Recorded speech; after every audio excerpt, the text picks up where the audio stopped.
Pamarru పీహెచ్సీని community health centre గా 30 పడకల శంకుస్థాపన చేసే కార్యక్రమంలో ప్రాజెక్టు వైస్ చైర్మన్ వల్లూరి పల్లి గణేష్ తో కలిసి ఎమ్మెల్యే వర్లకుమార్ రాజా పాల్గొన్నారు. పామర్రు నియోజకవర్గంలో కొన్ని దశాబ్దాల కోరిక అయిన ఈ ఆసుపత్రి నిర్మాణం తీరకుండా మిగిలిపోయిందన్నారు. ఈ రోజు దాన్ని నెరవేరుస్తున్నట్లు తెలిపారు. 6 కోట్ల వ్యయంతో దీన్ని నిర్మిస్తున్నట్లు తెలిపారు. పామర్రు నియోజకవర్గ శాసనసభ్యుడిగా, ప్రజల సేవకుడిగా చాలా గర్వపడుతున్నట్లు వెల్లడించారు. 9 నెలల్లోనే ఈ పనులు పూర్తి చేయబోతున్నట్లు తెలిపారు. నమస్కారం.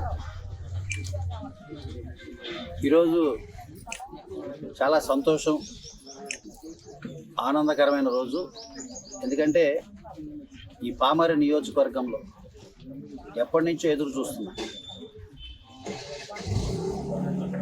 కొన్ని దశాబ్దాలుగా కోరికున్నప్పటికీ తీరని ఆశగానే మిగిలిపోయిన పరిస్థితుల నుంచి ఈరోజు దాన్ని అంకురార్పణ చేసే విధంగా, ఆ కోరికను తీర్చుకునే విధంగా చిరకాల వాంఛ పామర్రు నియోజకవర్గ ప్రజలది.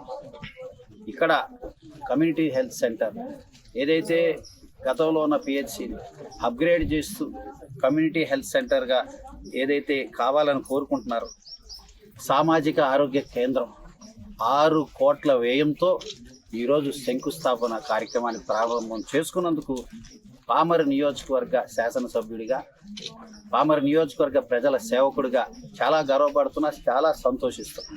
ఎందుకంటే ఈ 9 నెలల్లో ముఖ్యమంత్రి నారా చంద్రబాబు నాయుడు గారి నేతృత్వంలో ఏ కార్యక్రమం చేసినా, ఏ పని చేసినా జవాబుదారీతనంతో, బాధ్యతతో, ఒక నమ్మకంతో, ఒక భరోసాతో, ప్రజాహితం కోసం, రాష్ట్ర ప్రగతి కోసం ముఖ్యమంత్రి గారు నిత్యం శ్రమిస్తున్న విషయం ప్రజలందరికీ తెలిసింది.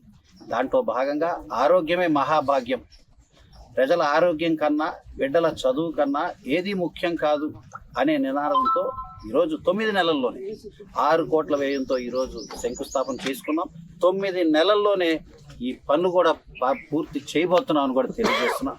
అంతేకాదు, ఇప్పటికే ఇది పిహెచ్సి అయినప్పటికీ కూడా, ప్రాథమిక ఆరోగ్య కేంద్రం అయినప్పటికీ కూడా 30 బెడెడ్ ఎక్విప్డ్ ఏదైతే సెట్టింగ్ ఉందో దానికి తగ్గ ఎక్విప్మెంట్ విత్ డాక్టర్స్ ఉన్నారో, ఆ టీమ్ ఆఫ్ డాక్టర్స్ పనిచేస్తున్నారని కూడా తెలియజేస్తారు.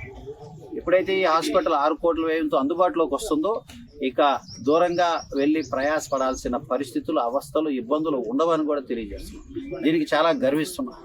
దీనికోసం ముఖ్యమంత్రి గారిని పలుమార్లు, అదేవిధంగా సత్యకుమార్ యాదవ్ గారిని ఆయన పలుమార్లు అర్జీ రూపంలో కానీ, వినతి రూపంలో కానీ, విజ్ఞప్తి రూపంలో కానీ రకరకాలుగా ఆయన్ని అసెంబ్లీలో కూడా అడగటం జరిగింది.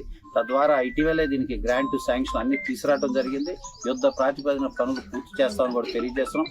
సంవత్సరంలోనే దీన్ని అందుబాటులోకి తీసుకొస్తామని తెలియజేస్తున్నాం. అదేవిధంగా ముఖ్యమంత్రి చంద్రబాబు గారి ఆలోచన, ప్రతి నియోజకవర్గంలో సూపర్ స్పెషాలిటీ ఉండాలనేది కూడా ఆయన ఆలోచన. ఏదైతే ఖరీదైన వైద్యం, ఏదైతే అత్యాధునిక పరికరాలతో ఉండే మెరుగైన వైద్యాన్ని కూడా నియోజకవర్గ స్థాయిలో ప్రభుత్వంతో అనుసంధానం చేసుకునే విధంగా తీసుకురావాలైన ఆయన యొక్క ఆలోచన మేరకు ఈ ఆరోగ్యం సంబంధించిన ఎటువంటి విషయాన్నైనా కానీ చాలా సీరియస్గా తీసుకుంటున్నాం, చాలా జాగ్రత్తగా తీసుకుంటున్నాం. దాంట్లో మొదటి రాయే, తొలి మైలురాయే ఈరోజు పామర్రు నియోజకవర్గంలో, పామర్రు హెడ్ క్వార్టర్, పామర్రు టౌన్లో ఈ కమ్యూనిటీ హెల్త్ సెంటర్ని ప్రారంభం, శంకుస్థాపన చేసుకుంటున్నందుకు దానికి ఇచ్చేసిన డాక్టర్లు, ఇచ్చేసిన స్టాఫ్, కూటమి నాయకులు అందరికీ కూడా పేరు పేరున ధన్యవాదాలు తెలియజేస్తున్నా.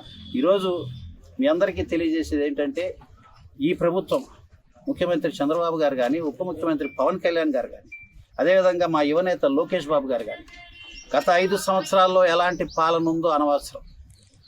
ఎటువంటి దుర్మార్గపు, దౌర్జన్య, అప్రజాస్వామిక, అసాంఘిక కార్యక్రమాలు జరిగినాయో అనవసరం. గత 5 సంవత్సరాల్లో ఏం జరిగింది, శాంతి భద్రత విఘాతమా, ప్రజాస్వామ్యాన్ని కూని చేశారా, ఇవన్నీ కూడా ఇప్పుడు అనవసరం. ఇప్పుడు ప్రజలకి మేమేం చేస్తున్నాం అనేదే ముఖ్యం.